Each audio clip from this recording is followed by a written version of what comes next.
Hello friend, good morning. দেখো, আজকে আমি অনেক সকালে উঠে গেছি। এখন প্রায় ভোর 5টা বাজে। আমি ভাবছি কয়দিন ধরে যে আমি সকাল করেই উঠবো, তো ঠান্ডার জন্য আর কি উঠতে ইচ্ছা করে না। তো আজকে আমি দেখো খুব সকালে উঠে গেছি। কেন উঠেছি তোমাদের এটা বলবো।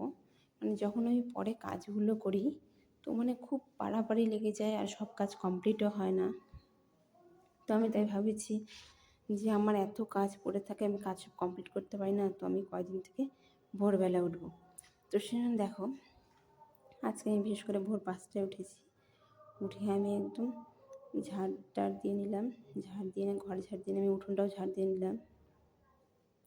যেগুলো বাসি কাজ থাকে আমি সব কাজ কমপ্লিট করে নিয়েছি। আর কি বলতো, সকাল সকাল উঠে কাজ করলে না মাইন্ডটা খুব ফ্রেশ লাগে আর এতটা ঠান্ডাও লাগে না। কিন্তু বিছানার থেকে উঠতেই আর কি একটু কষ্ট হয়, কিন্তু বিছানার থেকে উঠে কাজ করতে লাগলে আর কোনো ঠান্ডাই লাগে না। তো আমি দেখা যাচ্ছে সোয়েটার পরে নিয়েছি, পরে যে কাজ কাম করে আমি জল টল দিয়ে নিলাম। উঠোনটা পাকা, তো সেই জন্য বেশিরভাগই জলের দিন আর ঝাঁটা দিয়ে ঝাড় দিয়ে দিই। তো যাক, মাটির লেপ বা গোবর দিতে হয় না। তারপরে আমি দেখো ঘরটাও মুছে নিলাম। ঘর দুয়ার মুছে নিয়ে এখন প্রায় 5:30 বেজে গেছে। তোমরা দেখতে পাবে টাইমটা। আর আমাদের ঘড়িটা একটু খারাপ থাকার জন্য আমি ঘড়ির টাইম তোমাদের দেখাতে পারছি না, তো সেই জন্য আমি মোবাইলের টাইমটাই তোমাদেরকে ভিডিও দেখাচ্ছি। তারপরে আমি দেখো ঘরটা মুছে আমি একটু ব্রাশ করে নিলাম। ব্রাশ করে এখন আমি স্নানে যাব। তো স্নান করলে তো আরও বেশি ভালো লাগবে। তো স্নান করে পূজা টুজা দিয়ে নেব। তো সেই জন্য দেখো আমি স্নান সারতে যাচ্ছি। স্নান করতে এই যে এখন কটা বাজে, এখন দেখো 5টা 41 বাজে। তো আমি স্নানে চলে গেলাম।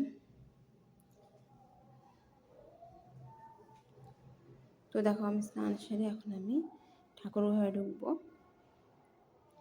আমাদের যে ছোট্ট গোপাল আছে, তো আমার তো সকাল সকাল পুজো দিতে খুবই ভালো লাগে। আমি ফ্রেশ হয়ে তারপরে দেখো আমি সোয়েটারও পরে নিয়েছি। স্নান করে একটু হালকা ঠান্ডা লাগছিলো, আমি সোয়েটার পরে নিয়ে আমি পুজো দিতে চলে গেলাম। তো পুজো দিতে কিন্তু সকালবেলা খুবই ভালো লাগে।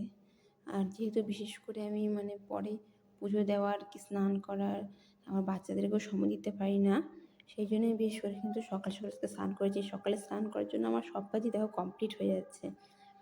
প্রায় আমার 6টা 6:30 বাজতে বাজতে আমার অনেক কাজ হয়ে গেল। দেখো এখন 6টা বাজে, আমি পুজোতে চলে গেছি। তো আমি পুজো টুজো করে এদিকে গোপাল আছে, আমি গোপালকে উঠিয়ে দেখো সব থালা আমাদের ভোগ লাগিয়ে দিয়েছি। তারপরে আমার তো বিশেষ করে পুজো করতে এত ভালো লাগে। আর পুজো করলে যে বাড়ির একটা শান্তি এটা সবসময় বজায় থাকে, আর বাড়ির পরিবেশটাও খুবই ভালো লাগে। তো আমি সেজন্য দেখো পুজো টুজো করে নিলাম। নিয়ে আমি তারপরে চলে এসেছি জল খাবো। এটা আমার তো ফ্লাক্সে গরম জল করাই আছে, তো আমি সেই জন্য ফ্লাক্সে গরম জলটা ঢেলে খেয়ে নিচ্ছি।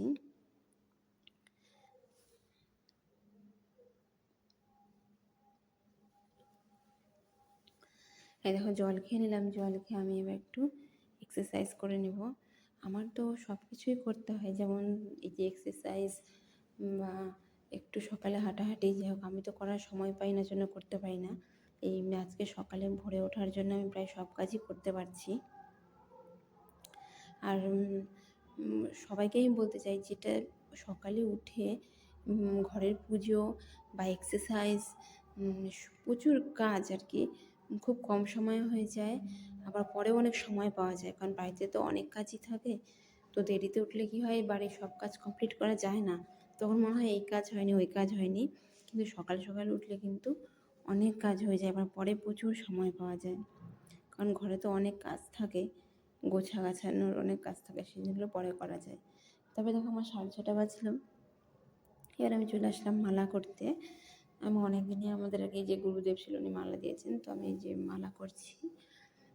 আর আমি বেশি তো করতে পারি না, বিশেষ করে 16 মালা করলে খুবই ভালো। তো আমি 16 মালা করতে পারি না, আমি 4 মালাই করি। তো আমি ছাদে চলে এসেছি দেখো 4 মালা করতে। এই ছাদে মালা করা হয়ে গেছে, মালা করে আমি চলে গেলাম। একটু চা বানিয়ে নিলাম, সকালে ঠান্ডা ঠান্ডাই করছিল, তো আমার স্কুল ছিল না, সেই জন্য আমি চা করেছি। চা মুড়ি খেয়ে নিয়ে, আর যে স্কুল থাকে তো আমি একবারে ভাত বসিয়ে দিই। চা মুড়ি খেয়ে আমি চলে আসলাম সবজি কাটতে। যেহেতু স্কুল নেই, সে না হলে আমি আগের দিন সবজিটা কেটে রাখি। তো আমি সবজি কেটে আমি রান্না বসাতে চলে গেলাম। তো দেখো কী কী রান্না হলো। এই যে বাঁধাকপি কেটে নিয়েছি, বাঁধাকপির ঘন্ট করবো। এদিকে বেগুন কেটেছি, বেগুন ভাজবো। যেগুলো রান্না আমার হয়ে গেছে। দেখো আমার ছেলে স্কুল যাবে, ও ছেলের স্কুলের ড্রেস পরে রেডি হয়ে গেছে। তো ওইদিকে সকাল সকাল ছেলে মেয়েরও খিদে পেয়েছে, তো ছেলে মেয়ের দুজনকে খাবার দিয়ে দিয়েছি। তারপরে আমিও খেতে বসে গেলাম। এই যে আমিও খাবার খেয়ে নিয়ে, বাড়িতে আরও কাজ আছে, তো সেই কাজগুলো কমপ্লিট করব। দেখো আমাদের খাওয়া দাওয়া হয়ে গেল। এবার আমি কিছু কাপড় ভিজাইছিলাম, তো সেই কাপড়গুলো আমি ধুয়ে নিলাম। এই যে কাপড় ধুয়ে আমি ছাদে চলে এসেছি কাপড়গুলো নাড়ে দিতে। কাপড় নাড়ে দিয়ে নিয়ে তারপরে আমার ঘরে কাজ আছে, ঘরে বিছনা টিছনা এখনও গোছানো হয়নি। তো আমার হাজব্যান্ড আর ছেলে মেয়ে অনেকক্ষণ ধরে ঘুমিয়েছিল, তো আমি সেই জন্য গুছাতে পারিনি। ওরা উঠে গেছে, ওরা এখন খেলছে, তো আমি সেই জন্য বিছনাটা গুছিয়ে নিতে চলে আসলাম ঘরে। এই যে আমার বিছানা গোছানো কমপ্লিট হয়ে গেল। তো তোমার এই ভিডিও কেমন লাগলো অবশ্যই কমেন্ট করো। আমার সাথে থেকো, পাশে থেকো। Thank you for